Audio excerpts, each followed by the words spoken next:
આજના આપણા શ્રદ્ધાંજલિના અવસરમાં પૂજ્ય દાદા અને એમના દીકરાઓ સમસ્ત પરિવારે ભેગા મળી અને આપણને સૌને રામાયણને યાદ અપાવી છે. જ્યારે હમણાં મળ્યો એમને ત્યારે રામ, લક્ષ્મણ, ભરત અને શત્રુઘ્ન ચાર ભાઈઓ વસુદેવ કુટુંબકમની ભાવનાથી જીવતા હતા. એવું સુંદર જીવન બાપાના દીકરાઓ જીવે છે, એમનો આખો પરિવાર. એટલે આપણે પહેલા પ્રથમ તો એમને તાળીથી વધાવો.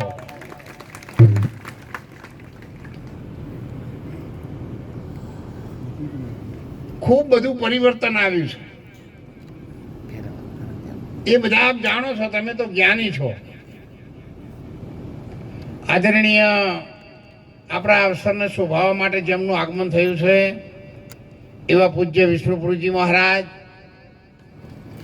પૂજ્ય મંગલનાથજી મહારાજ, આચાર્ય મહારાજો અને ખૂબ વર્ષો સુધી અમે સાથે રહ્યા એવા આદરણીય નટરામ મહારાજ, એમનો પરિવાર કાંતાબેન, જનકભાઈ પણ આવ્યા છે અને બીજા આચાર્ય મહાપુરુષો, આજુબાજુના ગામડાઓમાંથી પધારેલા સૌ મહેમાનો, વડીલો, ભાઈઓ, બહેનો અને દીકરીઓ, સૌને મારા વંદન છે. આ ખાનપુર ગામની ભૂમિને પણ મારા વંદન છે. જ્યારે મારી ઉંમર 18 વર્ષની હતી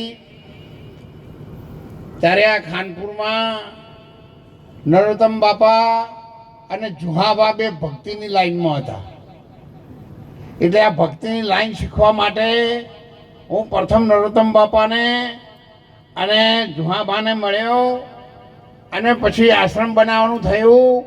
એટલે એમણે મને કહ્યું કે મહારાજ, આશ્રમની તો અમને ખબર પડતી નથી, પણ સત્સંગ કરવાનું જનતા ઘર મોડોતરીમાં છે, હાલો તમે તમને બતાવો છીએ. ત્યારે મોડોતરી હું ગયેલો એ જોવા માટે.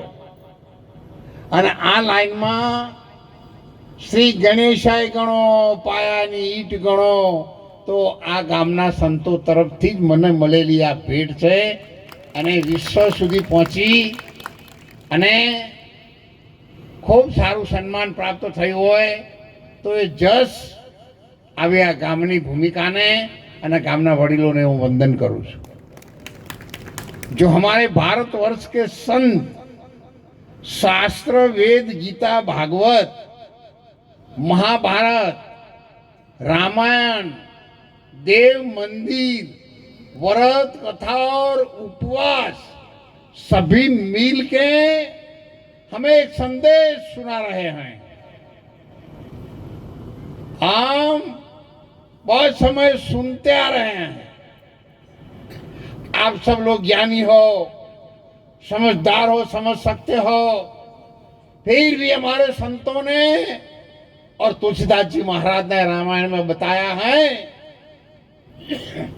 कि जब तक रहेगी ये जिंदगी, जब तक रहेगी ये जिंदगी, फुर्सत नहीं मिलेगी काम से. कुछ ऐसा समय निकालो और प्यार कर लो श्री